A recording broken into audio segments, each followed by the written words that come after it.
व्यापार चक्र को मुद्रास्फीति किस तरह से प्रभावित करता है, मुद्रास्फीति क्या है, ये पॉजिटिव है या नेगेटिव है, इसके क्या इम्पैक्ट आते हैं, या हम इसे क्यों पढ़ रहे हैं, यहाँ से क्वेश्चन किस तरह के बनते हैं, आयोग ने यहाँ से किस तरह के क्वेश्चन पूछे हैं, आगे किस तरह के क्वेश्चन बनेंगे, वो सारी चीजें हम लोग डिस्कस करेंगे। तो सबसे पहली बात करेंगे मुद्रास्फीति क्या है, व्हाट इज मुद्रास्फीति। मुद्रास्फीति का सिंपल सा मतलब है जब वस्तु और सेवाएं महंगी होने लगे, पैसे की वैल्यू घटने लगे, तब इसी को कहते हैं मुद्रास्फीति। और ये क्यों होता है और इसको कैसे कंट्रोल करते हैं, ये क्यों बढ़ता है, यही सारी चीजें हम लोग पढ़ने वाले हैं। तो मुद्रास्फीति का मतलब होता है वस्तु और सेवाओं की कीमतों का बढ़ना और मुद्रा की क्रय शक्ति का घटना, ये है आपका मुद्रास्फीति। और ऐसा कब होता है, जब मार्केट में मुद्रा ज्यादा होती है, वस्तु और सेवाओं का उत्पादन कम होता है, डिमांड ज्यादा होता है, ऐसे में वस्तु और सेवाओं की कीमतें बढ़ती हैं और मुद्रा की वैल्यू घटती है, इसी को कहते हैं मुद्रास्फीति। और मुद्रास्फीति आएगा जब मार्केट में पैसा ज्यादा होगा, और जब मार्केट में पैसा ज्यादा होगा तो मुद्रास्फीति बढ़ेगी। अगर इसे कंट्रोल नहीं किया गया तो ये आगे बढ़ते बढ़ते बहुत ज्यादा बढ़ सकती है, और वो कई स्टेप में होते हैं, जैसे रेंगती, चलती, दौड़ती, कूदती, भागती मुद्रास्फीति। तो इस तरह से मुद्रास्फीति को भी कई तरह से डिफाइन किया गया है। तो ये जो मुद्रास्फीति है ये हमारी अर्थव्यवस्था के लिए अच्छी है या बुरी, तो इसमें एक मानक है कि अगर आपका 2 से 3% की मुद्रास्फीति है तब ये आपके विकसित अर्थव्यवस्थाओं के लिए अच्छा है, लेकिन अगर 3 से 6% के बीच आपका मुद्रास्फीति है तो ये विकासशील अर्थव्यवस्थाओं के लिए अच्छा है। इससे ज्यादा अगर होगा तो फिर घातक होता है।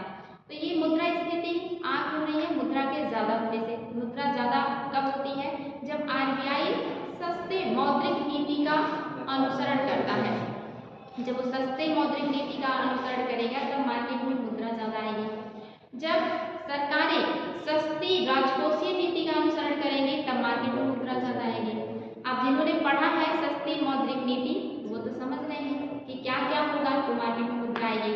जिन्होंने नहीं पढ़ा, मैंने कहा ना ये ऐसा काम है कि अगर आप बीच में छोड़ेंगे तो समझने में समस्या होगी।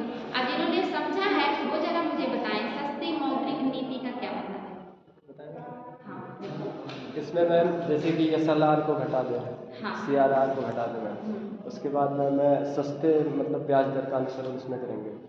और फिर मैम जो मतलब जो अनुपात है मैम, सीमांत अनुपात, अस्थायी सीमांत अनुपात जो है मैम उसको भी मैं मतलब घटा दें, अंतर जो है उसको मतलब घटा देना, तो प्रवाह ज़्यादा होगा पैसे का। तो हाँ बिल्कुल, बहुत अच्छी बैठिए। देखिए मौद्रिक नीतियों में मैंने आप लोगों से बताया था कि जो मौद्रिक नीतियां हैं कौन बनाता है, आरबीआई। आरबीआई मतलब reserve bank of India, reserve bank of India. Bharat का ये बैंक है, इसको बैंकों का बैंक, सरकार का बैंक भी कहते हैं। तो आरबीआई जो अपनाता है उसे कहते हैं मौद्रिक नीति, और जो सरकार अपनाती है उसे क्या कहते हैं, उसे कहते हैं राजकोषीय नीति। राजकोषीय नीति और मौद्रिक नीति दोनों ही मुद्रास्फीति को कंट्रोल करती है। ये क्या अपनाते हैं, मौद्रिक नीति, और ये क्या अपनाते हैं, राजकोषीय नीति।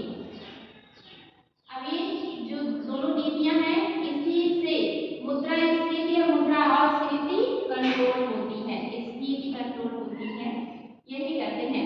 सबसे पहले कौन इसको करता है, तो करता आरबीआई। जब आरबीआई की मौद्रिक नीति से भी कंट्रोल नहीं होता तब सरकार की मदद लेती है, और सरकार राजकोषीय नीति का उपयोग करके ही मुद्रास्फीति को कंट्रोल करता है। इससे पहले इसलिए हमने पढ़ा कि मौद्रिक नीति क्या है। तो मौद्रिक नीति में मैंने आप लोगों को बताया था कि आरबीआई के कुछ मौद्रिक नीति घटक हैं, जिसमें पहला मैंने आपको बताया था बैंक दर या इसको बैंक रेट। दूसरा मैंने बताया था रेपो दर या इसको रेपो रेट भी कहते हैं। तीसरा मैंने बताया था रिवर्स रेपो दर या इसको रेट भी कहते हैं। चौथा मैंने क्या बताया था, CRR, और चौथा SLR, और पांचवा खुले बाजार की क्रियाएं, खुले बाजार की क्रियाएं, और सीमांत आवश्यकता था की, और हाँ आवश्यकता। और लास्ट था मतलब इसके बाद एक और है साख की राशनिंग और राशनिंग, और लास्ट में क्या बचा? नैतिक प्रभाव। Moral impact. ये सारे तरीके हैं, ये है मौद्रिक नीति आरबीआई की। इसके द्वारा आरबीआई मार्केट में मुद्रा को उतारती भी है और मार्केट से मुद्रा को खींचती भी है अपने पास। इन्हीं सारे तरीकों से ऐसा करती है आरबीआई। क्लास में आया मुझे। अब आप लोग अगर ये 2-3 दिन पहले क्लास लिया होगा तो आपको पता होगा कि बैंक दर क्या है। बताएंगे मनीष, व्हाट इज बैंक दर? याद होना चाहिए आप लोगों को, रटा होना चाहिए, इतना अच्छे से समझाया है क्लास में। क्या है बैंक दर? आपको याद है सलेश? जी मैम। क्या? बैंक दर मैम जब मतलब अनुसूचित वाणिज्यिक बैंक जब दीर्घकाल के लिए ऋण लेते हैं आरबीआई से, जिस दर पे लेते हैं वही बैंक। यानी कि जो वाणिज्यिक बैंक है आरबीआई से जिस दर पर दीर्घकाल के लिए ऋण लेते हैं उसे बैंक दर कहते हैं। और सेम उल्टा रेपो दर मनीष याद है क्या था? कम समय के लिए लेते हैं, हाँ। आरबीआई द्वारा अल्पकाल के लिए ऋण लेते हैं। जब वाणिज्यिक बैंक आरबीआई से जिस दर पर अल्पकाल के ऋण ले वो रेपो रेट है। आरबीआई से जिस दर पर अल्पकाल के लिए ऋण लेते हैं बैंक उसे कहते हैं रेपो दर। और जिस दर पर आरबीआई से दीर्घकाल के लिए ऋण लेते हैं बैंक वो होता है बैंक दर। और रिवर्स क्या था बच्चा? आरबीआई जब देते हैं अनुसूचित वाणिज्यिक बैंक मैम आरबीआई के पास जमा करता है। हाँ, यानी कि जिस दर पर वाणिज्यिक बैंक है वो आरबीआई के पास अपना पैसा जमा करके आरबीआई को देते हैं जिस दर पे वो दर रिवर्स रेपो दर। सीआरआर क्या था? कैश या नकद आरक्षित अनुपात। व्हाट इज ये सीआरआर? ये अनुसूचित वाणिज्यिक को बैंक वाणिज्यिक बैंक अपने पास रखना होता है वाणिज्यिक बैंक अपने पास नहीं मैम, इसको मतलब अनुसूचित वाणिज्यिक बैंक है आरबीआई के पास जमा करना होता है। डीएल का मतलब एक निश्चित प्रतिशत जो है वो आरबीआई के पास जमा करते हैं, रिजर्व करके रखते हैं। मांग जमा का एक निश्चित प्रतिशत जो आरबीआई तय करे उसको सीआरआर के रूप में वाणिज्यिक बैंक आरबीआई के पास जमा करेंगे, वो भी नगद रूप में। उसमें बैंकों को कोई फायदा नहीं मिलता, आरबीआई को कोई ब्याज नहीं देता। ये नगद में होता है तो बैंक ले जाकर के आरबीआई के पास जमा करते हैं जितना निर्धारित करे। वर्तमान में सीआरआर कितना है? तुम्हारे मैम 4%। वर्तमान में 4% है। उसके बाद एसएलआर था सामूहिक तरलता अनुपात। इसमें बैंक अपने पास रखता है चाहे नकद के रूप में या ऋण के रूप में या प्रतिभूति के रूप में एक निश्चित अनुपात डीएल का 18% है इस समय। यानी कि आरबीआई जितना निर्धारित करेगा बैंकों के टोटल जमा मांग जमा का उसका जितना निर्धारित करेगा आरबीआई उतना परसेंट उन्हें अपने पास रिजर्व के रूप में रखना होगा। और वो कैश में भी हो सकता है, गोल्ड के रूप में भी हो सकता है, सरकारी पेपर के रूप में भी हो सकता है। इसी को कहा जाता है एसएलआर। वर्तमान में कितना परसेंट है? 18% है। और ज्यादातर बैंक के एसएलआर किस रूप में रखना पसंद करते हैं? सरकारी प्रतिभूतियों के रूप में। इतना पढ़ा नहीं बेटी, आप लोगों का बहुत कुछ मिस हो गया, लेकिन कोई बात नहीं। आप लोग जो अब पढ़ेंगे उस पर ध्यान दीजिएगा, ये फिर पढ़ने को मिल जाएगा। देखिए इसकी वीडियोस यूट्यूब पे है, मैं ग्रुप में शेयर कर दूंगी, वहां से देख लीजिएगा। नहीं समझ में आएगा आगे क्लास में लीजिएगा, मैं एक बार फिर से बता दीजिए ठीक। खुले बाजार की क्रियाओं में क्या होता है? आरबीआई रहेगा मैम वो बाजारों में सरकार की प्रतिभूतियों को बेचता है। हाँ, खुले बाजार की क्रियाओं की तरह ओपन मार्केट ऑपरेशंस के तहत आरबीआई सरकारी प्रतिभूतियों का क्रय और विक्रय करती है। जब लोग प्रतिभूतियों को खरीदते हैं तो पैसा आरबीआई के पास जाता है।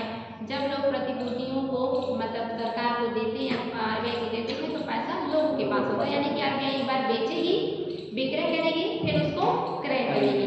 तो जिस मार्केट में आरबीआई इस सरकारी प्रतिभूति का क्रय और विक्रय करती है उसी को कहते हैं ओपन मार्केट ऑपरेशन, खुले बाजार की क्रियाएं। और नेक्स्ट पॉइंट क्या है बच्चा? नेक्स्ट है आपका सीमांत आवश्यकता। व्हाट इज जमानत के रूप में रखी गई जो संपत्ति होगी वो जो मतलब बैंक से ऋण लेंगे उस संपत्ति से ज़्यादा रहेगा। जमानत के तौर पर रखी गई संपत्ति और ऋण ली गई संपत्ति के अनुपात के जो बीच में अनुपात होता है उसी को सीमांत आवश्यकता कहते हैं। ये हमेशा लिए गई संपत्ति से ज़्यादा रहेगा। बिल्कुल सही है, कोशिश अच्छा किया आपने। जब आप बैंक के पास, मान लीजिए बैंक है, बैंक के पास आप गए ऋण लेने के लिए, तो बैंक कहेगा मैं आपको ऐसे ऋण नहीं दूंगा, आपको कुछ सिक्योरिटी के रूप में रखना होगा, गिरवी, जमीन जायदाद, घर, सोना, या जॉब में है जो आपकी जॉब से कटेगी, सैलरी से, तो यहाँ बैंक के पास आपको कुछ गिरवी रखना होगा, और जो आप गिरवी रखेंगे या जो सिक्योरिटी के रूप में रखेंगे उसका जो कीमत है आपके जो आप ऋण लेने जा रहे हैं उससे ज्यादा होगा। तो ऋण जितना आप अमाउंट लेने जा रहे हैं उस अमाउंट से और गिरवी रखे हुए वस्तु की कीमत के बीच का जो अनुपात होता है उसी को कहते हैं सीमांत आवश्यकता। जैसे मान लीजिए आपको 10 लाख का लोन चाहिए, आप बैंक के पास गए, बैंक ने कहा कम से कम 15 लाख का आपको अपना जो भी है जमीन जायदाद या घर सिक्योरिटी के रूप में मेरे पास रखना होगा, अगर आप लेके मेरा पैसा भाग जाएंगे तो मैं इसे नीलाम करके वापस अपना वसूल कर लूंगा और मुझे कुछ फायदा भी मिलेगा।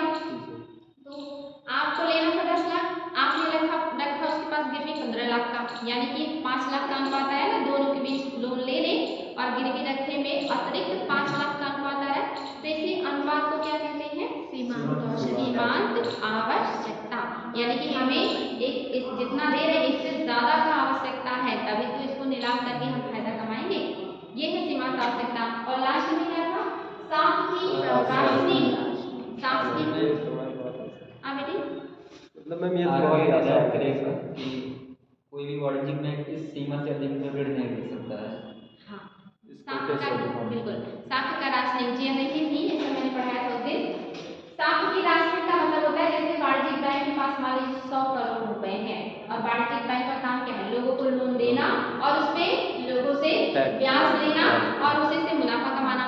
तो बैंक तो चाहेंगे कि 100 करोड़ है तो मैं 100 का 100 करोड़ बांट दूं, जितने ज्यादा लोगों को बांटूंगी उतना ही ज्यादा उसमें मुझे अतिरिक्त ब्याज के रूप में लोग लाके जमा करेंगे और मुझे फायदा होगा। लेकिन बहुत सारे लोग उसमें से पैसा लेके भाग भी तो जाते हैं, जैसे विजय माल्या जैसे लोग बहुत सारा पैसा लेके चले जाते हैं, जिससे बैंक के क्या टूटने के कगार पे आ जाते हैं। तो आरबीआई कहता है कि नहीं, आप पूरा पैसा नहीं लोन के रूप में बांट सकते हैं। आरबीआई निर्धारित करता है कि अपने 1 करोड़ में से कितना % आप लोन के रूप में बांटेंगे और कितना आप सुरक्षित रखेंगे। तो ये जो सीमा मतलब जो इन्होंने निर्धारित कर दिया ना, इसी को कहा जाता है सांप की राशनिंग। यानी कि कितने आप सांप डेवलप करेंगे, कितने लोगों को पैसा देंगे, वो हम निर्धारित करेंगे कि आप कितना करेंगे। इसी को कहा जाता है सांप की राशनिंग। ये भी मौद्रिक नीति है। और लास्ट में नैतिक प्रभाव, जिसमें आरबीआई बैंकों को निर्देश देता है, सुझाव देता है कि जब मुद्रास्फीति हो तो ऋण ऊंचे मतलब ब्याज दर पे दीजिए, कम दीजिए, और जब मुद्रा अस्फीति हो तो ग्राहकों को कम ब्याज दर पे ऋण दीजिए, ज्यादा ब्याज मतलब जो है ऋण दीजिए और लोगों के साथ अच्छा व्यवहार कीजिए, ताकि लोगों का जो बैंकिंग व्यवहार है वो बढ़े और लोग बैंकों में आते जाते रहे, पैसा जमा करते रहे, निकालते रहे, ताकि बैंकिंग व्यवस्था चलती रहे और अर्थव्यवस्था में निवेश वगैरह बढ़ता रहे। तो ये है मौद्रिक नीतियाँ। तो मैं बात कर रही थी कि जो स्फीति है ये किस वजह से होता है, इसको कौन कंट्रोल कर रहा है? तो आरबीआई करेगा अपनी मौद्रिक नीति के तहत। मौद्रिक नीति में आरबीआई ये सारे तरीके अपनाता है, ठीक है। इन सारे तरीके से आरबीआई पैसे को मार्केट में उतारती है और इन्हीं सारे तरीकों से आरबीआई मार्केट से पैसे को खींचती भी है। जब इन सारे दरों में बढ़ोतरी करेगी तब मार्केट में पैसा बन जाएगा, जब इन सारे दरों में कमी करेगी तो मार्केट में पैसा वापस आएगा। मतलब जब ये बढ़ोतरी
ज़्यादा रखेगी, ये सारी चीज़ें निर्धारित होती हैं।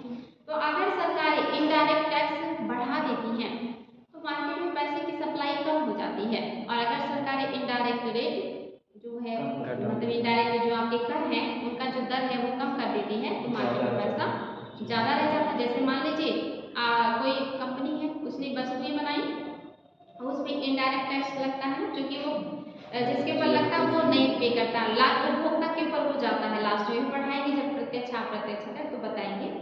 तो उसमें क्या होगा, वो तो अगर आपने ज़्यादा उस पर लगा दिया तो सामान महंगा करके बेचेगा, क्योंकि उसे तो वो निकालना है।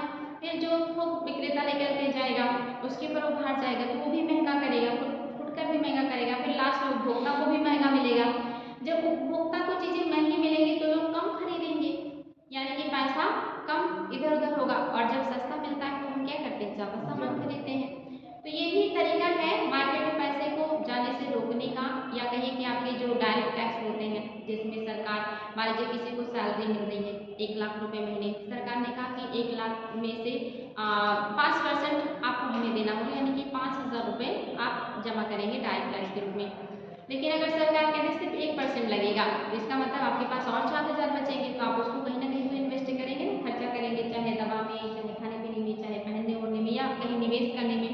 तो जब भी टैक्स के रेट को सरकार बढ़ाएगी तो मुद्रा की जो आवाजाही है मार्केट में वो क्या होगा, कम होगा। सरकार के पास पैसा ज़्यादा से ज़्यादा चला जाएगा, और जब सरकार के पास रहेगा मार्केट में नहीं होगा तो क्या होगा, मार्केट से पैसा कम हो जाता है। तो मौद्रिक नीति के तहत आरबीआई और राजकोषीय नीति के तहत हमारी जो गवर्नमेंट सरकार है वो क्या करती है, पैसे की आवाजाही को कंट्रोल करती है। यानी कि अगर मार्केट में पैसा ज़्यादा हो गया तो पैसे की वैल्यू कम हो गई, वस्तु और सेवाओं की जो कीमतें हैं वो महंगी हो रही हैं, और एक प्रोसेस बना हुआ है, तब इसी को क्या कहेंगे, मुद्रास्फीति। अब ऐसी स्थिति में मुद्रास्फीति को अगर कम करना है तो आरबीआई क्या करेगी, अपनी जो मौद्रिक नीतियां हैं उसमें जो दरें हैं उन सबको क्या करेगी, बढ़ा देगी, ताकि मार्केट से पैसा खींचा जाए या मार्केट में पैसे जाने का जो प्रवाह है वो कम कर दिया जाए। ऐसे सरकार वो भी अपनी राजकोषीय नीति में जो इनडायरेक्ट टैक्स है उसे बढ़ा देगी। जो पूंजीगत निवेश होता है, जैसे सरकार नई नई योजनाएं लाती है कि रोड बनाएंगे, पुल बनाएंगे, पोखरे बनाएंगे, मनरेगा के तहत इतना देंगे, तो तरह तरह की योजनाएं लाती है सरकार। योजनाएं लाती है तो उससे क्या होता है, लोगों को जॉब मिलता है। जब लोगों को जॉब मिलेगा तो फिर उनके पास पैसे आएंगे, पैसे आएंगे तो सामान खरीदेंगे। सब लोग क्या करते हैं, पैसे को रखते तो है नहीं, कहीं ना कहीं वो इन्वेस्ट करते, खर्चा करते, उपभोग करते हैं। जैसा जिसका इनकम उस हिसाब से उसका उपभोग। तो सरकार क्या करती है, नई नई योजनाएं लाती है जब मार्केट में पैसे भेजने होते हैं, और फिर लोगों को जॉब मिलता है और लोगों के पास पैसे आते हैं, और फिर मार्केट में डिमांड और सप्लाई बढ़ जाती है, निवेश बढ़ जाता है। लेकिन जब मुद्रास्फीति चल रहा हो, मार्केट में ऑलरेडी पैसा बहुत ज़्यादा हो, तो सरकार ऐसी योजनाएं कम लेकर के आएगी ताकि मार्केट में पैसा कम जाए। बात समझ में आ रहा है? अगर नहीं समझ में आएगा तो आप लोग बताइएगा। तो मुद्रास्फीति किसे कहेंगे? जब वस्तुएं और सेवाएं महंगी हो जाए और मुद्रा की वैल्यू कम हो जाए तब इसे मुद्रास्फीति कहेंगे। क्या इसको लिखना चाहेंगे? 2 लाइन नोट कर लीजिए इसको, ताकि आप लोग रिविजन करके आए और मुझे बता सकें। भूल जाता है नेक्स्ट आप कंफ्यूज हो जाते हैं, फिर आप स्थिति का उदाहरण और स्थिति में बताएंगे और स्थिति को स्थिति में बताएंगे, इसलिए 2 लाइन नोट कर लीजिए। तो मुद्रास्फीति हेडिंग कीजिएगा, इसे इंग्लिश में कहते हैं इन्फ्लेशन। मुद्रास्फीति को इंग्लिश में कहते हैं इन्फ्लेशन, INFLATION, इन्फ्लेशन। कभी कभी मुद्रास्फीति ना देके पूछिए व्हाट इज इन्फ्लेशन। इन्फ्लेशन क्या है? हिंदी में इंग्लिश वर्ड को हिंदी में लिख देगा इन्फ्लेशन, और पूछेगा कि क्या है ये, तो इन्फ्लेशन मुद्रास्फीति को इंग्लिश में कहते हैं। इन्फ्लेशन क्या है या मुद्रास्फीति क्या है, इसे नोट कीजिएगा। मुद्रास्फीति से अभिप्राय दीर्घकाल में, मुद्रास्फीति से अभिप्राय दीर्घकाल में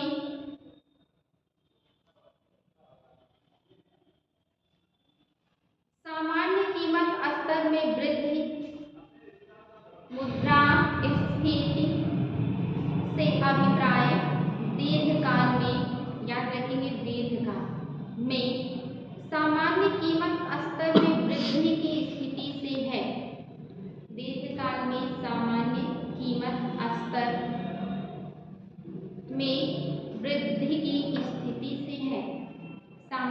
कीमत स्तर में वृद्धि की स्थिति से है। यानी कि सामान्यतः जो वस्तुओं की कीमतें हैं वो लंबे समय तक महंगी बनी रहती हैं, महंगी होती रहती हैं। नेक्स्ट उसे भी लिखिएगा। जब अर्थव्यवस्था में वस्तुओं एवं सेवाओं की आपूर्ति की अपेक्षा, एक दूसरा उदाहरण है उसी का, आप ये भी बता सकते हैं। जब अर्थव्यवस्था में वस्तुओं एवं सेवाओं की आपूर्ति की अपेक्षा, वस्तुओं और सेवाओं की आपूर्ति की अपेक्षा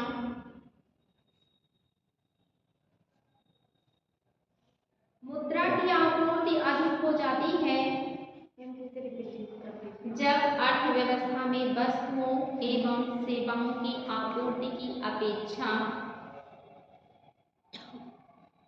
मुद्रा की आपूर्ति अधिक हो जाती है, मुद्रा की आपूर्ति अधिक हो जाती है,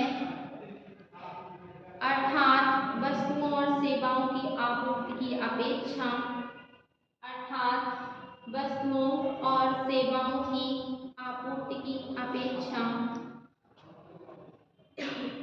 आपूर्ति की अपेक्षा उसकी मांग अधिक हो जाती है, उसकी मांग अधिक हो जाती है, आपूर्ति की अपेक्षा उसकी मांग अधिक हो जाती है। तो कीमतें सतत रूप से बढ़ती हैं, तो कीमतें सतत रूप से बढ़ती हैं,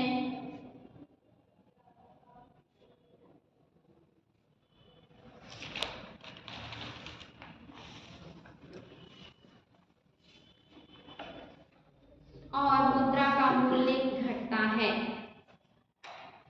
और मुद्रा का मूल्य घटता है, जिसे मुद्रास्फीति कहा जाता है, जिसे मुद्रास्फीति कहा जाता है। मैम ये मुद्रा का मूल्य कैसे होता है? मूल्य मूल्य का मतलब होता है वैल्यू। जैसे मान लीजिए कि 2 साल पहले आपको एक मार्कर 20 रुपये में मिलता था, लेकिन 2 साल बाद अभी मार्कर का कीमत जो 25 या 30 हो गया। इसका मतलब मार्कर तो वही है, इंक वही है, प्लास्टिक वही है, सब कुछ वही है, लेकिन ये 2 साल पहले 20 में मिलता था, 2 साल बाद ये 25 से 30 में मिल रहा। इसका मतलब क्या हो गया? वैल्यू पैसे की घट गई और वस्तु की वैल्यू बढ़ गई, वस्तु का कीमत बढ़ गया, वस्तु का जो मतलब एक तरीके से कि डिमांड बढ़ गया। जब किसी चीज का डिमांड बढ़ जाता है, उसकी वैल्यू बढ़ जाती है तो महंगा हो जाता है। हाँ, समझ में आया ना? तो ये यानी कि दिन प्रतिदिन मूल्य जो है ना आपके पैसे का, उसकी वैल्यू बढ़ते जा रही है। पहले के टाइम में देखिए आपके दादा परदादा कहते कि 1 रुपये में वो झोला भर या बोरा भर सामान खरीद लेते थे। मैं पार्ले जी का क्यों नहीं बढ़ रहा? हाँ बेटे, पार्ले जी का क्यों नहीं घट रहा? ये पार्ले बढ़ रहा है, 5 रुपये मिलता है, 10 रुपये मिल जाता है। अच्छा नहीं, उसमें भी स्फीति है। जी मैम, मुद्रास्फीति है। बताइए। पानी पूरी देख लीजिए मैम, पहले 1 रुपये का तो हर चीज में मुद्रास्फीति। ऑटो का किराया देख लीजिए, पेट्रोल का दाम, सब्जी का दाम, फल का दाम, खाने की चीजें, स्कूल की फीस, कपड़े का रेट, हर चीज में सारे वस्तु और सेवाओं की, कोचिंग की फीस, स्कूल की फीस, ये सेवाएं हैं। सेवाओं की भी वैल्यू बढ़ रही है, वस्तुओं की बढ़ रही है, किसकी घट रही है? पैसे की कीमत। तो ये मुद्रास्फीति ही है जो दिन प्रतिदिन बढ़ ही रहा है, और अगर इसको सरकार और आगे कंट्रोल ना करें तो और ज्यादा बढ़ जाएगी, और फिर वस्तुएं और सेवाएं और महंगी हो जाएगी, और आपका जो पैसा है उसकी वैल्यू और कम हो जाएगी। इसी को कहते हैं मुद्रास्फीति। बात ये नहीं है कि 1 रुपये का 1 रुपया नहीं रहेगा, ये है कि जो चीजें जितने में मिल रही हैं अब उससे ज्यादा में मिलेगी। इसका मतलब उसकी वैल्यू घट गई ना। पहले 1 रुपये में भी वही सामान मिल रहा था, लेकिन अब उसी के लिए आपको 2 रुपया देना पड़ रहा है। इसका मतलब पैसे की वैल्यू घट गई। इसी को कहते हैं मुद्रास्फीति। जब पैसे की वैल्यू घट जाए और वस्तु और सेवाओं की वैल्यू बढ़ जाए तब इसी को कहते हैं मुद्रास्फीति। पहले ऑटो का किराया अगर आप एपीएन आ रहे हैं कचहरी से तो 2 से 2.5 रुपये लगते थे बहुत पहले, और जब मैंने यहाँ ग्रेजुएशन किया था तब 2.5 रुपये लगते थे कचहरी से यहाँ निकलने, अभी 10 रुपये लगते हैं। सोचिए 2.5 से 10 रुपये हो गए। ऑटो वही, रास्ता वही, तेल वही, लोग वही, लेकिन किराया बढ़ गया। यानी कि सेवाओं का क्या वैल्यू बढ़ गई। वस्तुओं की वैल्यू और सेवाओं की वैल्यू जब बढ़े तब और मुद्रा की वैल्यू घटे, इसी को मुद्रास्फीति कहते हैं। और ये निरंतर बना हुआ, अगर इसी को कंट्रोल ना करें ना तो बहुत जैसे वेनेजुएला में आया था अभी जल्दी ही बहुत ज़्यादा, या हिटलर के टाइम में जर्मनी में आया था। वहाँ पे 1-1 लाख रुपए में 1 पाव रोटी मिलता था। मुद्रा की वैल्यू इतना घट गई थी कि 1 पाव रोटी के लिए या 1 रोटी के 1-1 लाख रुपया देना पड़ता था। पेट भर खाना खाने के लिए ठेला भर के पैसा लेके जाना पड़ता था। तो ये थी आपकी सबसे खतरनाक वाली मुद्रास्फीति, जब मुद्रा की वैल्यू एकदम शून्य समझ लीजिए हो गई थी। तो ऐसा ना हो, इस पर वर्क करती है आरबीआई और गवर्नमेंट, नहीं तो आपके यहाँ ही हो जाएगा कि सबके पास बोरी भर में पैसा होगा और सामान और जो चीज़ें हैं वो महंगी होंगी। आप एक बोरी पैसा देंगे तब आपको कोई सामान मिलेगा। तो ऐसी स्थिति ना हो, इसलिए गवर्नमेंट और आरबीआई इस पर हमेशा वर्क करती है। यही होता मुद्रास्फीति, जो कि आप सभी लोग फेस कर रहे हैं। आने वाले समय में आपके जो बच्चे आएंगे उनके टाइम तक फीस और सारी चीज़ें और महंगी हो जाएंगी। आप कहेंगे इतने पैसे में तो हम साल भर पढ़ते थे जितना अब 1 महीने का फीस लग रहा है हमारे बच्चों का। जैसे हमारे पेरेंट्स कहते हैं वैसे हम भी अपने बच्चों के लिए कहेंगे, क्योंकि मुद्रास्फीति बढ़ेगा, बढ़ता ही जाएगा, ये कम नहीं होने वाला। मुद्रा की वैल्यू घटेगी क्योंकि जनसंख्या बढ़ रही है। जनसंख्या बढ़ेगी तो डिमांड बढ़ेगा, डिमांड बढ़ेगी उतनी सप्लाई नहीं होगी। तो भाई हर कोई ज़्यादा पैसा दे करके वो वस्तु परचेज करना चाहेगा ना। तो इसीलिए मुद्रा की वैल्यू, पहले क्या था, जनसंख्या कम थी, जो उत्पादन होता था तो लोगों को वो पर्याप्त हो जाता था, तो दिक्कत नहीं होती थी, कम पैसे में भी चीज़ें मिल जाती थी। अभी ऐसा नहीं, अभी वस्तुएं कम है और डिमांड ज़्यादा है। अभी डिमांड घट जाए, जैसे कोरोना काल में पैसा नहीं था, डिमांड नहीं था, तो दुकानें बंद पड़ी थी, कोई किसी के यहाँ कोई सामान खरीदने नहीं जा रहा था। अब वो सस्ता तो नहीं करेंगे ना, क्योंकि भाई जिस कीमत में उन्होंने खरीदा है उससे कम में तो बेचेंगे नहीं, उनका तो कीमत वही रहेगा। आपके पास पैसा नहीं है तो आप जाएंगे नहीं, तो डिमांड ही नहीं करेंगे तो सप्लाई भी नहीं होगा। ऐसे ही है, मतलब समझ में आया मुद्रास्फीति का मतलब क्या है कि उसका मूल्य की वैल्यू जो है वो घट गई, बाकी चीजें जैसे वस्तु हो गई, सेवाएं हो गई, उनकी वैल्यू बढ़ गई। इसी को कहते हैं मुद्रास्फीति, जो आपने अभी लिखा, ये जो निरंतर बनी रहे तभी कहते हैं इसको मुद्रास्फीति। नेक्स्ट आप रीडिंग कीजिएगा, धारणीय मुद्रास्फीति। धारणीय मुद्रास्फीति, धारणीय शब्द बहुत अच्छा शब्द है जी ये, जहां भी लग जाए बहुत बढ़िया है। धारणीय मुद्रास्फीति, धारणीय का मतलब होता है कि जो धारण करने योग्य हो। धारण में ये प्रत्यय जुड़ा है, जिससे बन गया है धारणीय, यानी कि जो धारण करने योग्य हो उसको धारणीय। और जो धारण करने योग्य होता है वो अच्छा होता है ना, आप उसी चीज को धारण करते हैं जो आपके लिए सुटेबल हो, जो आपके लिए अच्छा हो। तो मुद्रास्फीति कौन सी है, जो धारणीय योग्य है। अभी जैसे मैंने आपको बताया कि विकसित कंट्रीज में 2 से 3% के बीच और विकासशील देशों में 6% से नीचे अगर मुद्रास्फीति है तो अच्छा है। अच्छा इसलिए है, जब मुद्रास्फीति रहेगी यानी कि आपकी मुद्रा की वैल्यू कम रहेगी, तो आपकी जो वस्तुएं और सेवाएं हैं वो विदेशी लोगों के लिए सस्ती होंगी। उनको, क्योंकि आपकी मुद्रा की वैल्यू जितना कम होगी उतना ही कम डॉलर उनको पे करना पड़ेगा आपकी वस्तुओं को खरीदने के लिए। तो ऐसे में निर्यात बढ़ता है, निर्यात बढ़ता है तो हमारे देश को फायदा होता है। तो थोड़ी सी मुद्रास्फीति अर्थव्यवस्था के लिए टॉनिक होता है और इसी को कहते हैं धारणीय मुद्रास्फीति। तो इसी 2 लाइन नोट कीजिएगा, धारणीय मुद्रास्फीति क्या है। किसी भी अर्थव्यवस्था में आवश्यक विकास दर को बनाए रखने के लिए, किसी भी अर्थव्यवस्था में आवश्यक विकास दर को बनाए रखने के लिए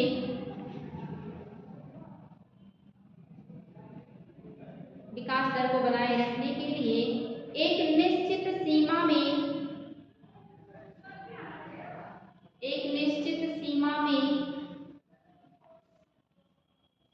मुद्रास्फीति की आवश्यकता बनी रहती है।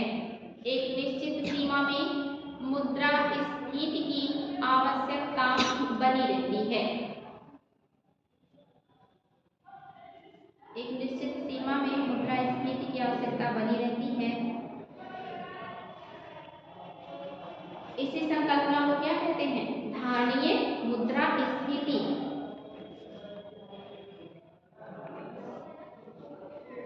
विकासशील देशों के लिए लगभग 5 से 6% की मुद्रास्फीति को हाईलाइट कीजिएगा।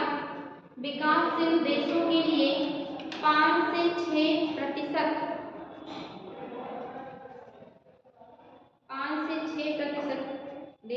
लगभग 5 से 6% की मुद्रास्फीति को 5 से 6% की मुद्रास्फीति को धारणीय मुद्रास्फीति कहा जाता है। 5 से 6% मुद्रास्फीति को धारणीय मुद्रास्फीति कहा जाता है, जबकि विकसित देशों के लिए लगभग 2%, जबकि विकसित देशों के लिए लगभग 2%।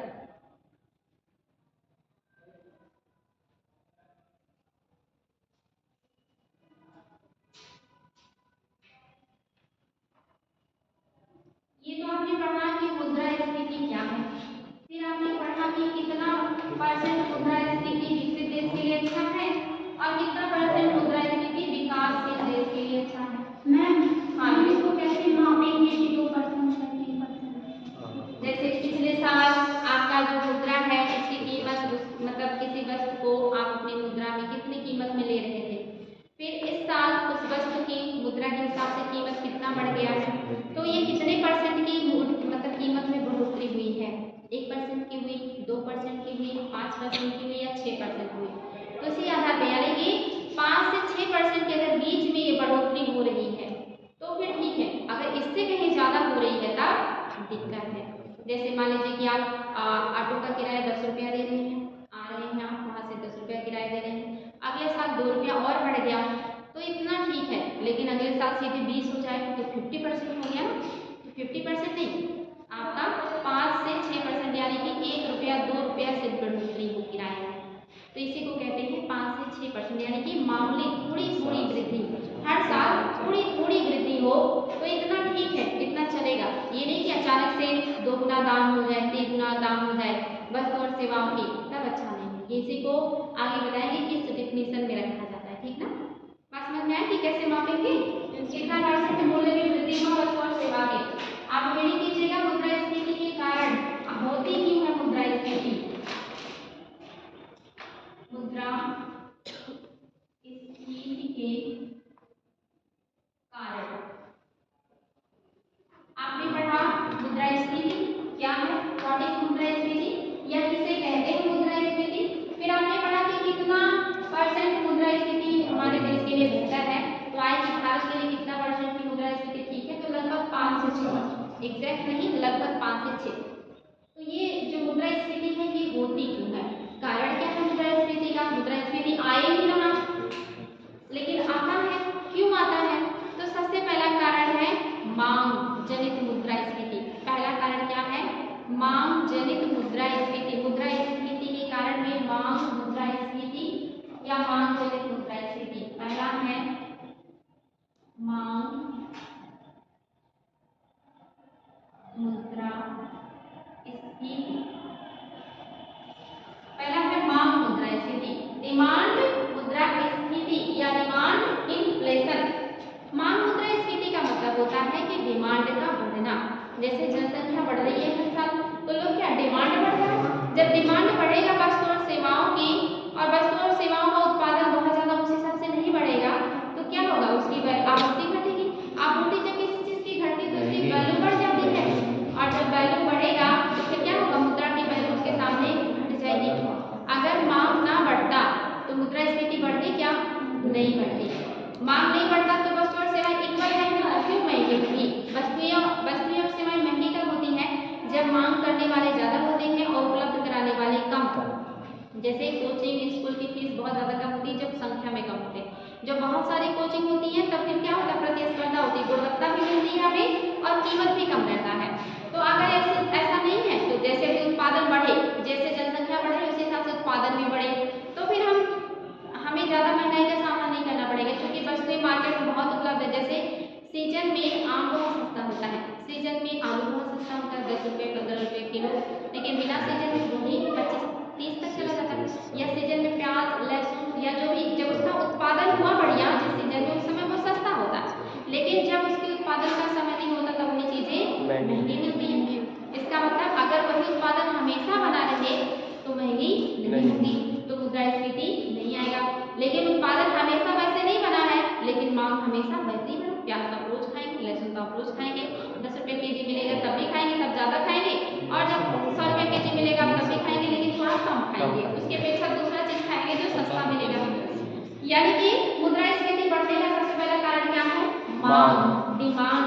अगर डिमांड ना हो, मांग ना बढ़े, डिमांड ना बढ़े, तो एक बढ़िया कारण है कि मुद्रास्फीति के नहीं बढ़ने का। ठीक है, एक अकेले कारण नहीं है, लेकिन ये सबसे पहला और सबसे स्वाभाविक कारण है मुद्रास्फीति के बढ़ने का। जब आप किसी चीज का डिमांड नहीं करेंगे तब क्या होगा, फिर उसकी वैल्यू उतना नहीं बढ़ेगी। किसी की वैल्यू कब बढ़ती है? जब आप उसका डिमांड करते हैं। जैसे आपको कोई कब इग्नोर करता है? जब आप उसको बहुत ज़्यादा एक तरीके से कहिए वैल्यू करते हैं, लेकिन अब आप जब किसी से कोई मतलब नहीं रखेंगे तो आपको इग्नोर कैसे करेगा? बात समझ में आ रहा है कि वैल्यू कब बढ़ती है? जब आप उसका डिमांड करते हैं, जब लोगों को उसकी जरूरत महसूस होती है, लोग चाहते हैं कि वो मिले, तब वो नहीं मिलता है, या तब वो अपनी कीमत को बढ़ा देते हैं। ये व्यवहारिक जीवन में भी लागू होता है। तो ये लिखना तो पड़ेगा नहीं, याद रहेगा ना। मांग का मतलब होता है कि जब मांग ज़्यादा बढ़े, डिमांड ज़्यादा बढ़े और उसकी अपेक्षा सप्लाई ना हो, सप्लाई कम हो, तभी क्या होती है? उसकी वैल्यू बढ़ जाती है। तो वस्तु और सेवाओं की महंगाई या कीमतें बढ़ेगी, इसी को कहते हैं मांग मुद्रास्फीति। दिक्कत होगी तो बोलिएगा, लिखवा देंगे। आप लोगों को याद होना चाहिए, समझ में भी आना चाहिए, है ना। नेक्स्ट जो है वो है आपका लागत जनित मुद्रास्फीति। दूसरा जो कारण है मुद्रास्फीति बढ़ने का वो है लागत जनित मुद्रास्फीति।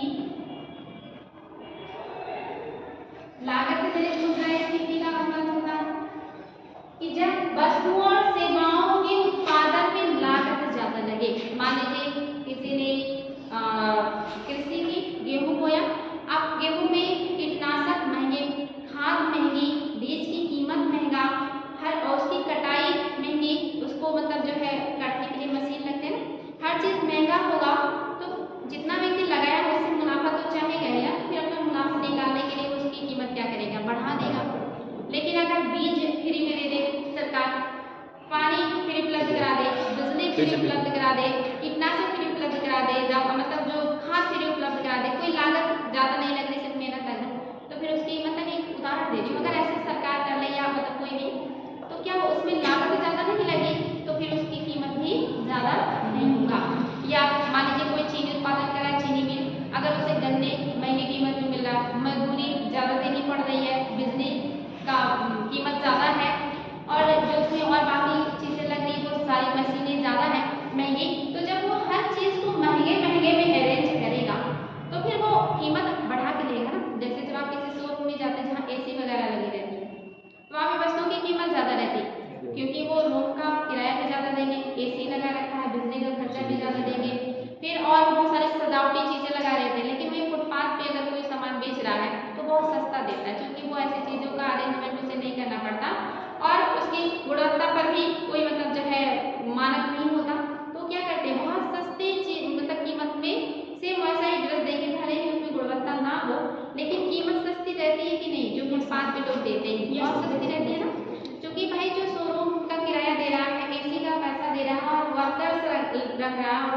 हर चीज़ मेंटेन कर रहा है, साफ सफाई कर रहा है, सजावट कर रहा है, तो निश्चित ही वो बढ़ाएगा। या सिंपल सा उदाहरण ले लीजिए, किसी छोटी सी दुकान पे जाके चाय पीजिए, वही चाय वही टेस्ट आपको 10 रुपये में मिलेगा, लेकिन किसी कैफे में चले जाइए 100 रुपये 50 रुपये, उसी चाय की कीमत 50 रुपये 100 रुपये हो जाती है, जबकि दूध वही, पानी वही, अदरक वही, सब कुछ वही, लेकिन वैल्यू कितनी बढ़ गई?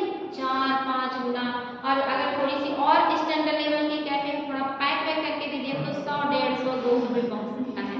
जैसे आप डोमिनोज और ये सब से जो ऑर्डर करते हैं ना, कीमतें देखिए कितनी ज़्यादा रहती है, लेकिन वही जाके ठेले पे खा लीजिए, टेस्ट वही रहेगा, कहीं से गड़बड़ नहीं रहता, बल्कि उससे ज़्यादा ही ठीक रहता है। वो पता नहीं कब का सड़ा गला पैक करके दे देते हैं, वो लोग तुरंत बना के देते हैं। तो ये होता है हमारे जो कुटीर या छोटे होते हैं ना दुकानें उद्योग, वो अच्छी होती है, उनकी गुणवत्ता तब भी ठीक है, वो दिखा सजावटी चीज़ें उतनी अच्छी नहीं रहती, वो अंदर पता नहीं क्या पैक करके दे रहे होते हैं। तो क्यों बढ़ी उसकी कीमत? क्योंकि इसमें लागत ज़्यादा लग रही है, तो इसी को कहते हैं लागत जन्य मुद्रास्फीति। क्योंकि मुद्रास्फीति का मतलब ये है कि वस्तु और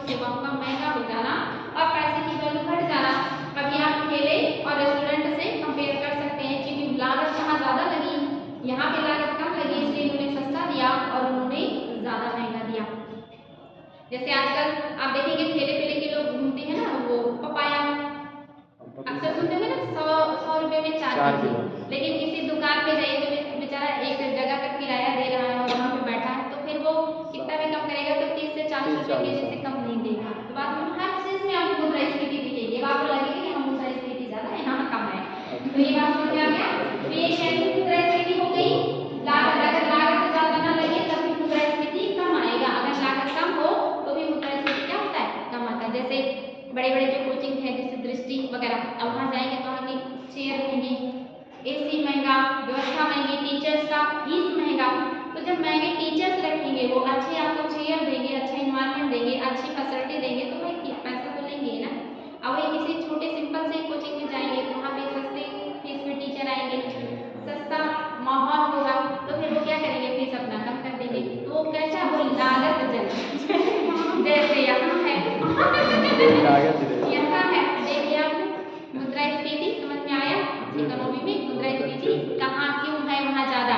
क्योंकि कहीं लागत है और कहीं मांग है, कहीं मांग की वजह से कीमत बढ़ रही, कहीं लागत की वजह से बढ़ रही। तो मुद्रास्फीति बढ़ने का ये दूसरा कारण। तीसरा, वैश्विक कारणों से मुद्रास्फीति।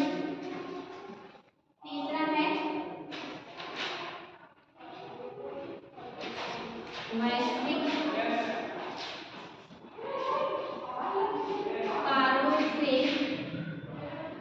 मुद्रास्फीति। वैश्विक मतलब जानते हैं ना? विश्व, दुनिया, ग्लोबल, इसको कहते हैं इंटरनेशनल। तो वैश्विक कारणों से मुद्रास्फीति यानी रिजल्ट। कोई ऐसा दुनिया में देश नहीं है जो दूसरे देश से सामान ना मंगाता हो।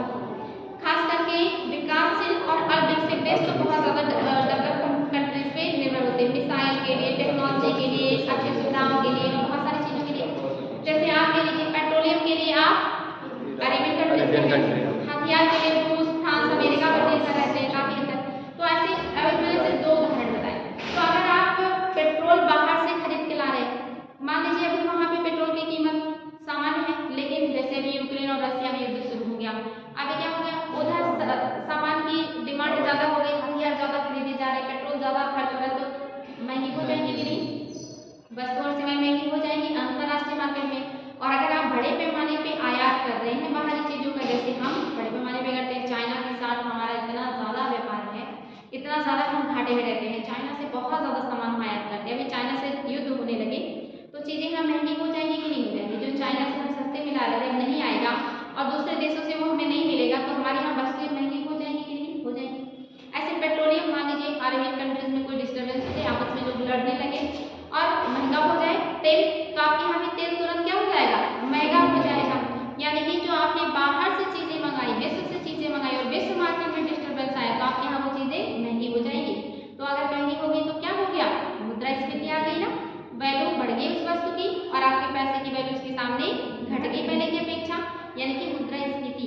तो अगर आप बाहर से चीज़ें बहुत ज़्यादा मंगाते हैं और बाहर कोई भी डिस्टर्बेंस हुआ, यानी कि वैश्विक स्तर पे कोई भी डिस्टर्बेंस हुआ, तो उसका इम्पैक्ट आपकी अर्थव्यवस्था पर दिखेगा, आपके यहाँ सेवाएं और वस्तुओं पर दिखेगा और आपके यहाँ सेवाएं और वस्तुएं क्या हो जाएंगी? महंगी हो जाएंगी और पैसे की वैल्यू उसके सामने कम हो जाएगा।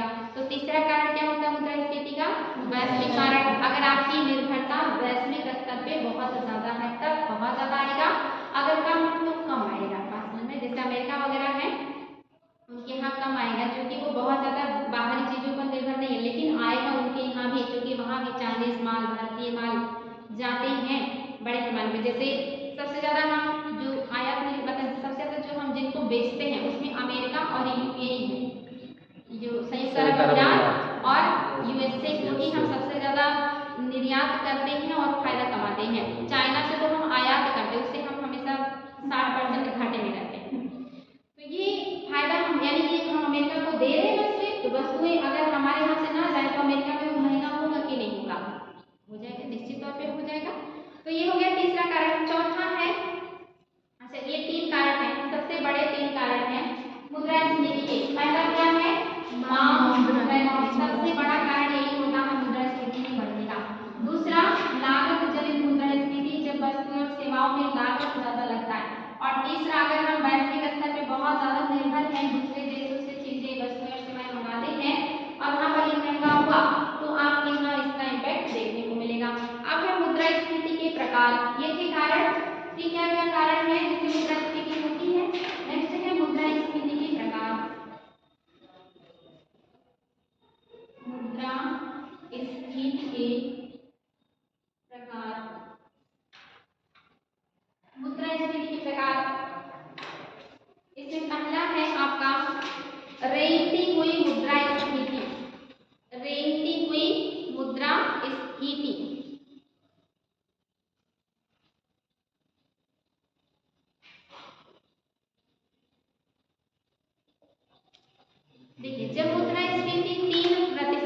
हो, जब मुद्रास्फीति 3% तक हो तब इसे कहते हैं रेंगती हुई मुद्रास्फीति। यानी कि मुद्रास्फीति क्या है, बहुत कम है। पहला कौन सा है, रेंगती हुई या रेंगती मुद्रास्फीति,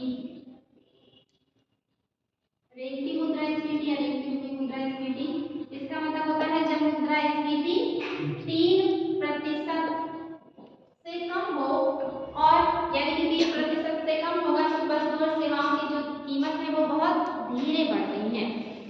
ऐसी मुद्रास्फीति विकसित अर्थव्यवस्थाओं के लिए अच्छा होता है। अभी मैंने आपसे बताया था ना 2% के आसपास अगर मुद्रास्फीति हो तो विकसित अर्थव्यवस्था के लिए अच्छा है। तो अगर है कि रेंगती मुद्रास्फीति कौन से कंट्रीज के लिए अच्छा है, तो विकसित अर्थव्यवस्थाओं के लिए रेंगती मुद्रास्फीति कम होता है, क्योंकि ये 3% से कम होता है, यानी कि बहुत हल्का कीमत में बढ़ोतरी हो रहा है वस्तु और सेवाओं के, इसे कहते हैं रेंगती। रेंगती क्या होता है समझते नहीं, जो बहुत स्लो गति से चलता है उसे रेंगना कहते हैं। तो रेंगती। दूसरा है आपका चलती हुई मुद्रास्फीति, दूसरा प्रकार है चलती हुई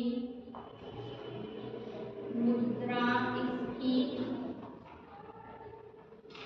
चलती हुई मुद्रास्फीति यानी कि इसका स्पीड पहले से ज्यादा होगा, और ये कितना परसेंट तक हो सकता है, 3 से 10% के बीच। अगर मुद्रास्फीति 3 से 10% के बीच है, 3 से 10% के बीच है, तब इस मुद्रास्फीति को क्या कहेंगे, चलती हुई मुद्रास्फीति। और इस चलती हुई मुद्रास्फीति में अगर लगभग 5 से 6% के बीच है, तो इसका मतलब ये कौन से अर्थव्यवस्था के लिए अच्छा है, विकासशील अर्थव्यवस्था के लिए अच्छा है। अगर 5 से 6% के आसपास मुद्रास्फीति है तो चलती हुई मुद्रास्फीति पर अगर कंट्रोल रखा जाए और ये 5 से 6% के बीच बना रहे, तब ये विकासशील अर्थव्यवस्थाओं के लिए अच्छा होता है। तो विकासशील अर्थव्यवस्थाओं के लिए पूछे कौन सी मुद्रास्फीति अच्छी है, तो चलती हुई मुद्रास्फीति विकासशील अर्थव्यवस्थाओं के लिए अच्छी होती है, जिसमें 3 से 10% आता है। लेकिन अगर इस पे कंट्रोल नहीं किया गया, इसको नियंत्रित नहीं किया गया, तब ये चलती हुई फिर दौड़ती में कन्वर्ट हो जाएगा, और फिर वो हमारी अर्थव्यवस्था के लिए दिक्कत करेगा और हमारी अर्थव्यवस्था को नुकसान पहुंचाएगा। यानी कि चलती हुई मुद्रास्फीति को कंट्रोल करके रखना ये बहुत जरूरी होता है विकासशील अर्थव्यवस्थाओं के लिए। अगर इसी को नहीं कंट्रोल कर पाए तो मुद्रास्फीति जो है वो क्या हो जाएगा, बढ़ेगा, और जब बढ़ेगा तो फिर अर्थव्यवस्था को नुकसान पहुंचाएगा। बात समझ में आया। नेक्स्ट जो है ये है दौड़ती हुई मुद्रास्फीति। तीसरा दौड़ती हुई मुद्रास्फीति। तीसरा है दौड़ती हुई मुद्रास्फीति। इसमें 10 से 20% की जो मुद्रास्फीति होती है तब उसे कहते हैं दौड़ती हुई मुद्रास्फीति। जब मुद्रास्फीति 10 से 20% के बीच हो तब इसे कौन सी मुद्रास्फीति कहेंगे, दौड़ती हुई मुद्रास्फीति। और ये मुद्रास्फीति खतरनाक होती है, अगर ये लंबे समय तक बना रह जाए तो अर्थव्यवस्था चौपट हो जाएगा, यानी कि बर्बाद हो जाएगा। इसके बाद जो आता है वो है कूदती हुई मुद्रास्फीति। चौथा कूदती हुई मुद्रास्फीति।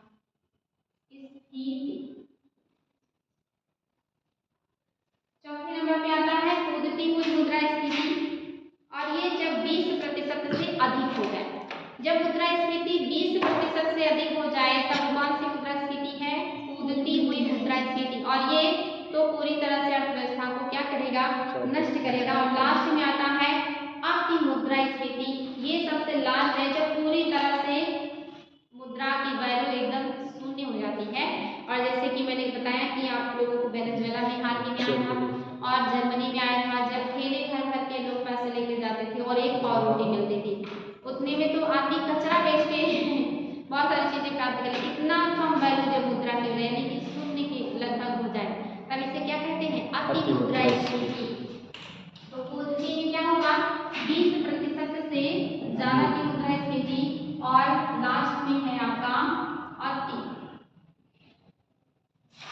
मुद्रा स्फीति, ये लास्ट है, इसके आगे कुछ नहीं है। जब मुद्रा की वैल्यू बिल्कुल शून्य हो जाती है और जो वस्तु और सेवाएं हैं ये बहुत ज़्यादा महंगी हो जाती हैं। तो ये था आपका मुद्रास्फीति के प्रकार। और एक है आपका अस्थायी मुद्रास्फीति, एक अस्थायी मुद्रास्फीति। अस्थायी मुद्रास्फीति का मतलब होता है जब मुद्रास्फीति बनी रहे, लंबे समय तक अस्थायी बनी रहे तब उसे अस्थायी कहेंगे, और कम समय के लिए हो तब उसे अस्थायी कहेंगे। एक होता है आपका कोर मुद्रास्फीति। अगर एक क्वेश्चन आए कोर मुद्रास्फीति क्या है, ये इंपॉर्टेंट है। कोर मुद्रास्फीति, कोर मुद्रास्फीति। कोर मुद्रास्फीति में एक लाइन लिख लीजिएगा, नहीं तो भूल जाएंगे आप लोग। कोर मुद्रास्फीति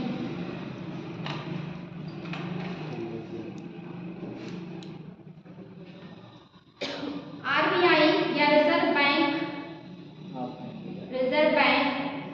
गैर खाद्य विनिर्मित वस्तुओं से संबंधित, आरबीआई या रिजर्व बैंक गैर खाद्य मतलब जो खाने वाली चीजें नहीं हैं, गैर खाद्य विनिर्मित वस्तुओं से संबंधित आरबीआई या रिजर्व बैंक गैर खाद्य विनिर्मित वस्तुओं से संबंधित स्फीति को कोर स्फीति के रूप में लेती है। गैर खाद्य विनिर्मित वस्तुओं से संबंधित स्फीति को कोर स्फीति के रूप में लेती है। कोर स्फीति में, ये पॉइंट बहुत इंपॉर्टेंट है, कोर स्फीति में खाद्य एवं ईंधन की कीमतों में, कोर स्फीति में खाद्य एवं ईंधन जिसे फ्यूल कहते हैं की कीमतों में होने वाले उतार चढ़ाव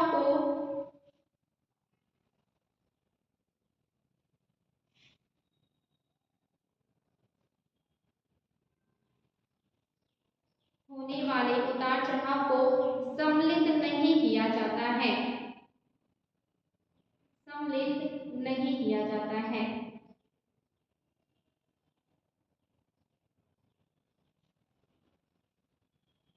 ये आएगी आपका कोर मुद्रास्फीति क्या है। तो कोर मुद्रास्फीति में जो खाद्य है, मतलब जो गैर खाद्य वस्तुएं हैं जो विनिर्मित हैं, विनिर्मित जानते हैं, निर्माण एक निर्माण होता है, एक विनिर्माण होता है। क्या होगी? पुनः निर्माण। जैसे कि मैम आटा है, मतलब जैसे कि गेहूँ है उससे आटा बना, आटे से बिस्किट बना, और मैम मतलब ऐसे ही मतलब खाद्यान्न, जैसे मैम गन्ना, उससे पावरोटी भी बनता है। गन्ना क्या बताना चाहेंगे आप इसमें? गन्ना क्या है? विनिर्माण है? नहीं मैम, जैसे पानी का बॉटल पीते हैं, फिर बॉटल फेंक देते हैं, दोबारा बॉटल जाता है कंपनी में बनने के लिए। नहीं मैम, इसमें खाद्यान्न निर्माण में यही होगा मैम, जैसे आटे से ब्रेड भी बनता है, बिस्किट भी बनता है, और मैम इससे मतलब और भी तरह की वस्तुएं बनती हैं। विनिर्माण का मतलब होता है जो चीजें फैक्ट्री में बनती हैं, जो चीजें फैक्ट्री में बनती हैं उसे विनिर्माण कहते हैं। जैसे आपका कपड़ा, जैसे खाने पीने की प्रसंस्कृत की हुई चीजें जो फैक्ट्री में बनाई जाती है उसे विनिर्माण कहते हैं। बात समझ में आया? जैसे कपड़ा, पहले तो धागा बनाते हैं, फिर फैक्ट्री से धागे उसको क्या करते हैं, कपड़े में कन्वर्ट कर देते हैं। ये भी कह सकते हैं ऐसी चीजें जिनका स्वरूप जब बदल दीजिए तब उनको वापस उस रूप में आप ना प्राप्त कर पाए जिस रूप में वो पहले थी। जैसे धागा से आपके लिए कपड़ा बना लिया जाता है, क्या आप कपड़े से फिर धागा वापस वो प्राप्त कर सकते हैं? नहीं, क्योंकि वो इतने बारीक और इतने नाजुक होते हैं, आप प्राप्त नहीं कर सकते। या जो खाद्यान्न वाली चीजें हैं, जो डिब्बाबंद चीजें हैं, जिनको प्रसंस्कृत करके उनका रूप चेंज कर दिया, उनको पहले वाले रूप में नहीं ला सकते। जैसे साइंस में शब्द आता है भौतिक परिवर्तन, रासायनिक परिवर्तन, कुछ इसी टाइप की इकोनॉमी में भी है कि जो उद्योग में बनाई जाती है चीजें जिनको वापस उस रूप में नहीं प्राप्त कर सकते, इसको विनिर्माण कहते हैं। ये निर्माण है, ये जो भवन है निर्माण है, इसमें से ईंट आप गिफ्ट ये सारी चीज़ें क्या कर लेते हैं, वापस प्राप्त कर लेते जी हैं, मैम। लेकिन आपके जो वस्त्र हैं आप इनसे वापस धागा प्राप्त नहीं कर सकते, तो सिर्फ निर्माण करेंगे। लेकिन जो फैक्ट्री में चीज़ें बन जाती हैं जिनका रूप वापस आप उस रूप में नहीं प्राप्त कर सकते, उससे विनिर्माण कहते हैं। तो विनिर्मित गैर खाद्य वस्तुओं को किस में रखते हैं, कोर स्थिति में रखते हैं। जब विनिर्मित ऐसी वस्तु जो आप खाते नहीं, जैसे कपड़े का मूल्य, जैसे जूता चप्पल का मूल्य, जैसे ऐसे बहुत सारी वस्तुएं जो खाने वाली नहीं है, उनकी कीमतें जब बढ़ती हैं तब वो स्फीति कैसी होती है, कोर स्फीति। कोर मुद्रा स्फीति में खाने वाली चीजों की कीमतें अगर बढ़ती हैं तो नहीं लिया जाता, और ईंधन की कीमतें जो फ्यूल वगैरह होती हैं इनकी कीमतें अगर बढ़ेंगी तो उसको भी नहीं लिया जाएगा। तो कोर स्फीति में क्या नहीं लेंगे, खाद्यान्न और ईंधन के बढ़े हुए कीमतों को कोर स्फीति में नहीं लेते। इसके अलावा लेते क्या हैं, तो विनिर्मित गैर खाद्य पदार्थों के बढ़े हुए कीमतों को। ये बस इतना याद रखिएगा, बहुत इंपॉर्टेंट है अगर आए कि कोर स्फीति क्या है तब। अब नेक्स्ट पॉइंट है हेडलाइन मुद्रा स्फीति। हेडलाइन मुद्रा स्फीति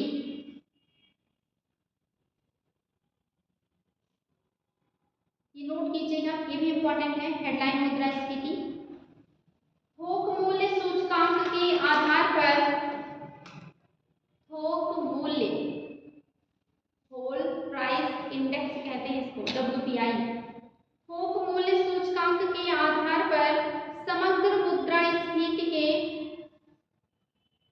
थोक मूल्य सूचकांक के आधार पर समग्र मुद्रास्फीति के मासिक आधार पर जारी किए जाने वाले,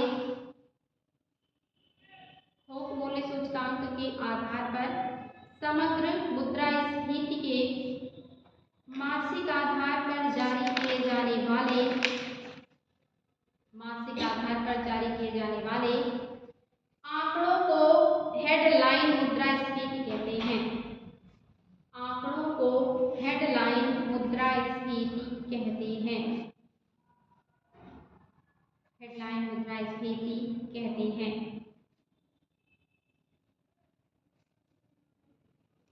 इसमें खाद्य पदार्थों व ईंधन सहित सभी वस्तुओं को, इसमें खाद्य पदार्थों, इसमें खाद्य पदार्थों व ईंधन सहित सभी वस्तुओं को शामिल किया जाता है। इसमें खाद्य पदार्थों व ईंधन सहित सभी वस्तुओं को शामिल किया जाता है।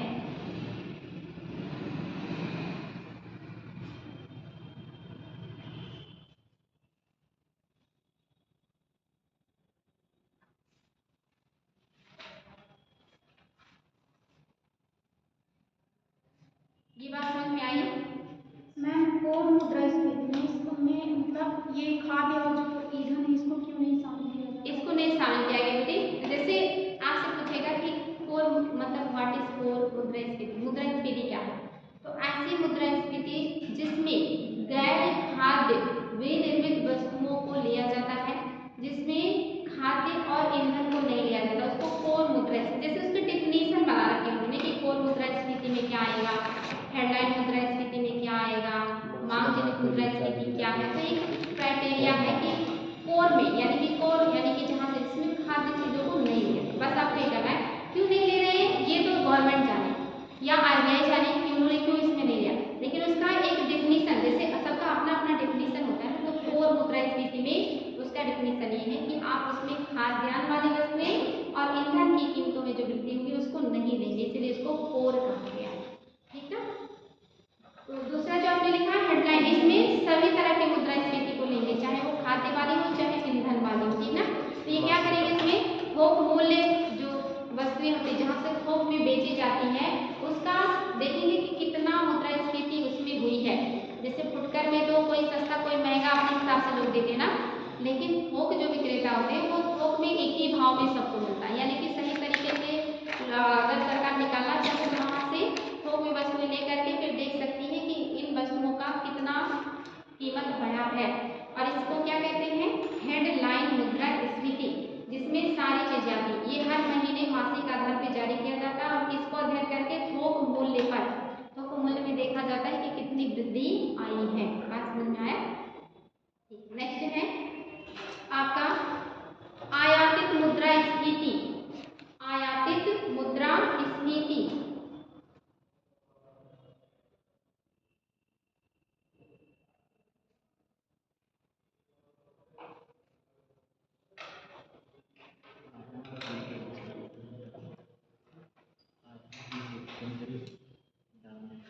आयातित तो बहुत आसानी से बता सकते हैं आप लोग।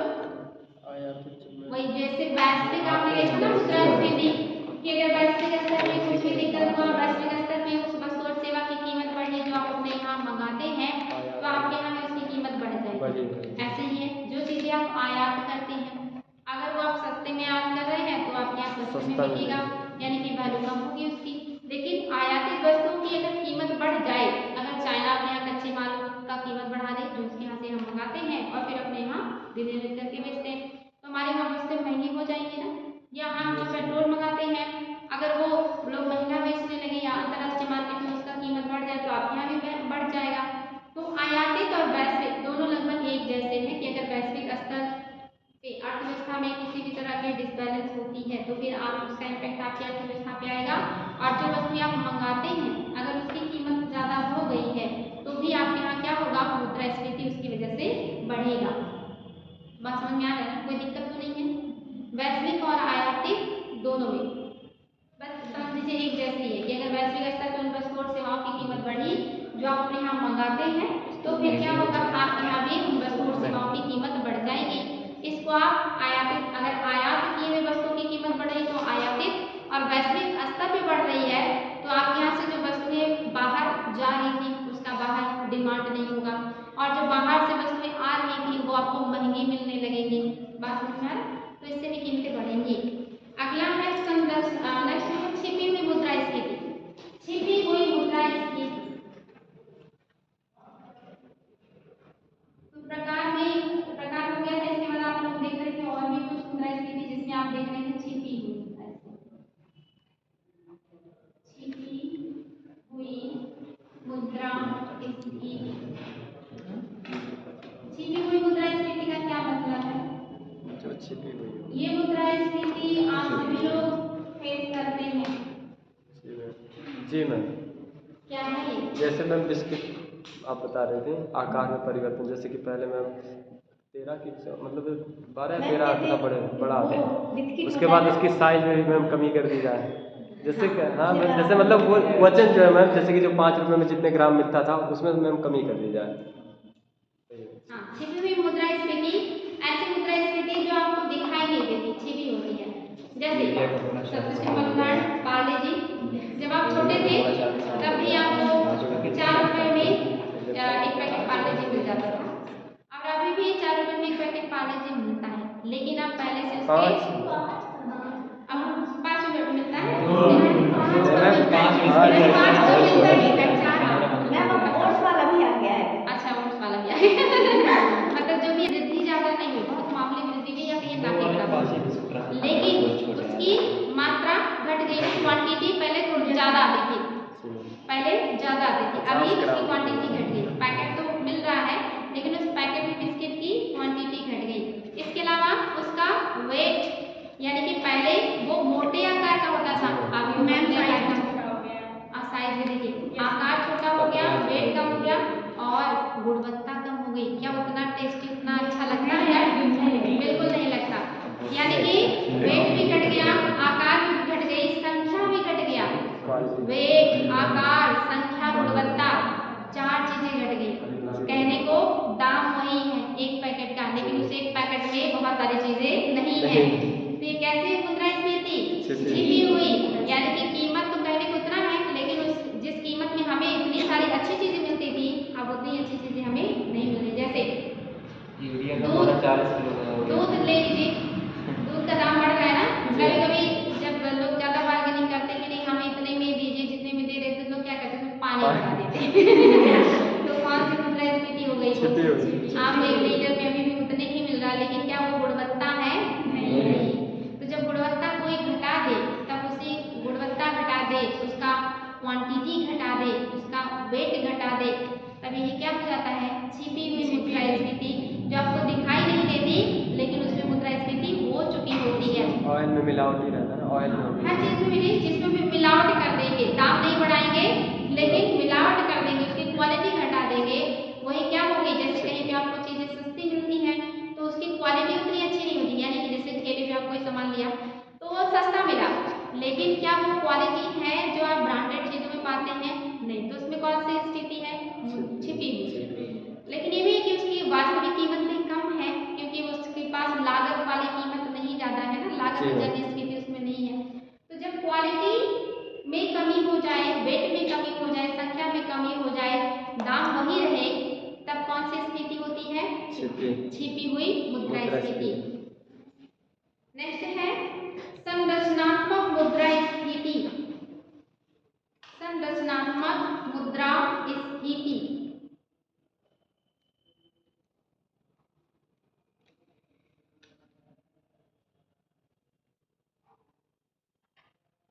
संरचनात्मक मुद्रास्फीति क्या है? अभी तक आप लोगों ने पढ़ा कि मांग के आधार पर मुद्रास्फीति, लागत के आधार पर मुद्रास्फीति, आयात के आधार पर मुद्रास्फीति। मुद्रास्फीति के लिए सिर्फ यही सब कारण जिम्मेदार नहीं होते, मुद्रास्फीति के लिए संरचनात्मक चीजें भी जिम्मेदार है। संरचनात्मक मतलब होता है कि संरचना कैसा है, काम करने का तरीका कैसा है। अगर आरबीआई सस्ती मौद्रिक नीतियां अपना रही है तो फिर मुद्रा का प्रवाह मार्केट में बढ़ेगा, तो फिर मुद्रास्फीति आएगी, क्योंकि सबके पास पैसा होगा, हर कोई सामान खरीदने पहुंचेगा। अब सामान उस मात्रा में नहीं रहेगा जिस हिसाब से डिमांड होगा, तो क्या होगा, महंगा हो जाएगा। तो जब महंगा हो गया तो ये इसके लिए कौन जिम्मेदार हुआ, संरचना, या सरकार की सस्ती राजकोषीय नीति। मान लीजिए इनडायरेक्ट टैक्स सरकार ने बहुत कम रखा है, लंबे समय से इनडायरेक्ट टैक्स में कोई बढ़ोतरी नहीं की, वस्तु और सेवाएं सस्ती, मतलब जो है वस्तु और सेवाएं जो है वो तो वैसी हैं, लेकिन लोगों के पास पैसे ज़्यादा बच रहे हैं, क्योंकि सरकार ज़्यादा टैक्स नहीं ले रही है।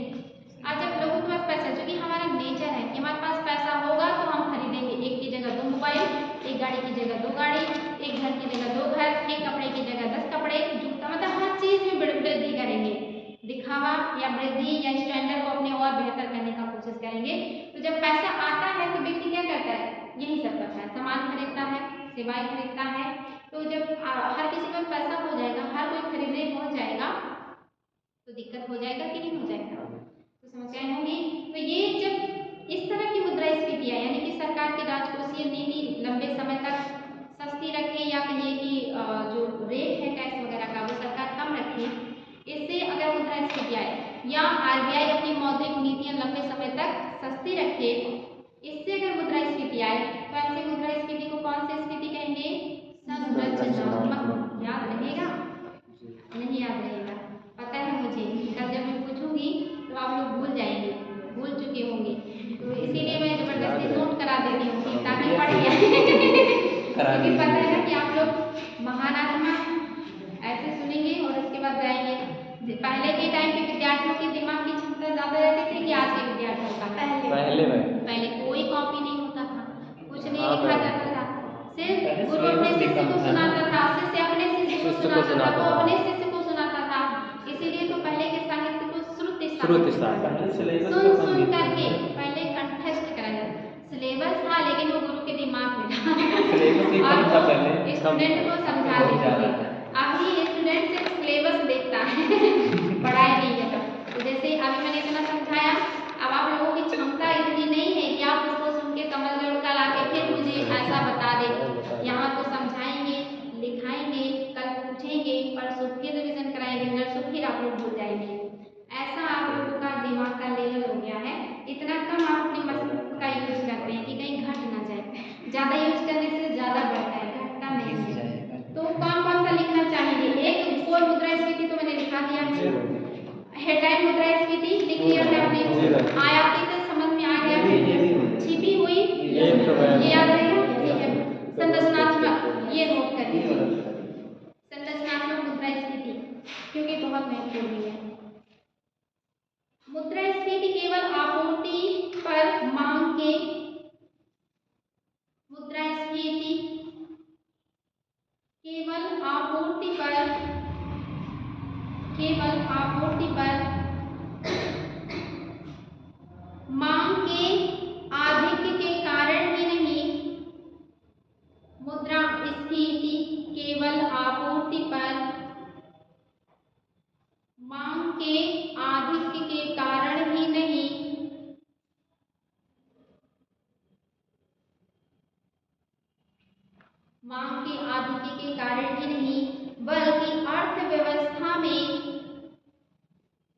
के आधिक्य के कारण ही नहीं बल्कि अर्थव्यवस्था में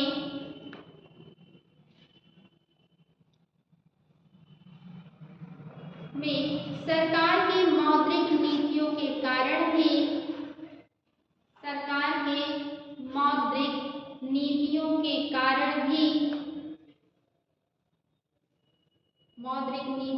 कारण ही बनी रहती है।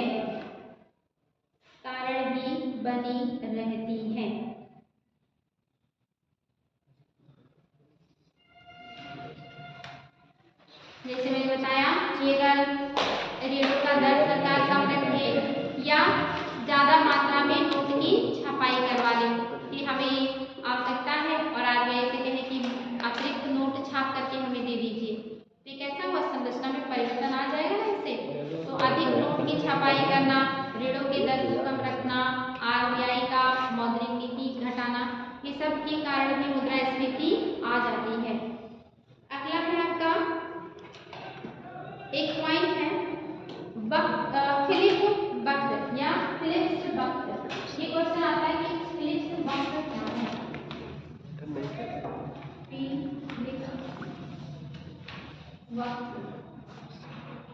फिलिप्स बक्र के तहत कहा जाता है कि जो फिलिप्स महोदय ने कहा कि मुद्रास्फीति का और विकास का अपोजिट संबंध होता है। उन्होंने कहा कि अगर आप विकास को बढ़ाएंगे तो मुद्रास्फीति बढ़ेगी, अगर मुद्रास्फीति को घटाएंगे तो विकास घटेगा। तो ये फिलिप बक्र क्या कहता है कि विकास का मुद्रास्फीति से अपोजिट संबंध है। इनके कहने का मतलब है कि अगर सरकार लोगों को ज़्यादा से ज़्यादा रोजगार देगी तो क्या बढ़ेगा, मुद्रास्फीति, क्योंकि लोगों के पास पैसा आएगा, डिमांड बढ़ेगा। और अगर सरकार मुद्रास्फीति को कंट्रोल करती है तो उसे लोगों को रोजगार वगैरह कम देना पड़ेगा। तो अगर लोगों को रोजगार नहीं मिलेगा तो उत्पादन और निवेश नहीं होगा, तो अर्थव्यवस्था ग्रोथ नहीं करेगी। तो अगर सरकार चाहती है कि देश का विकास हो, लोगों को रोजगार मिले, तो सरकार को मुद्रास्फीति बर्दाश्त करना पड़ेगा।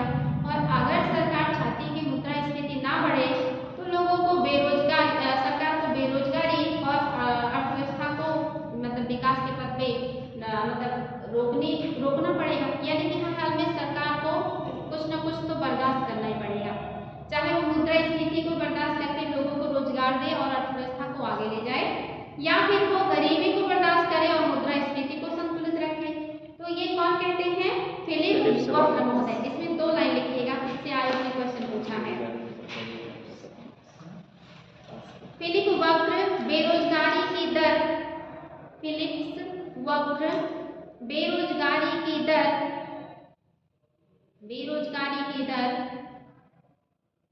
मौद्रिक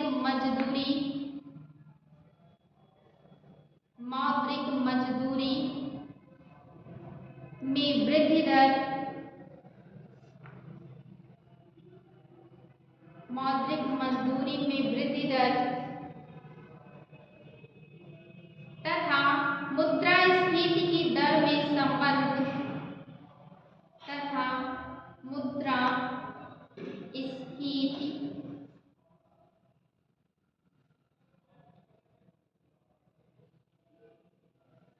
मुद्रास्फीति की दर में संबंध स्थापित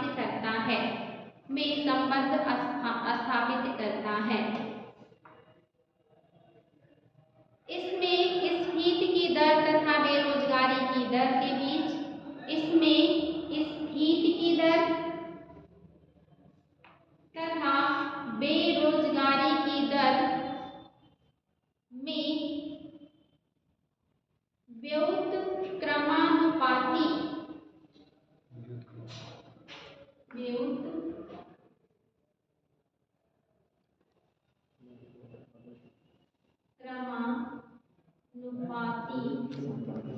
संबंध होता है, मतलब उल्टा संबंध होता है। व्युत्क्रमानुपाती संबंध मतलब अपोजिट संबंध होता है।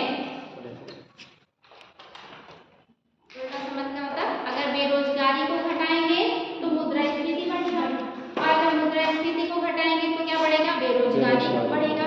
तो बेरोजगारी और मुद्रास्फीति के बीच कैसा संबंध है,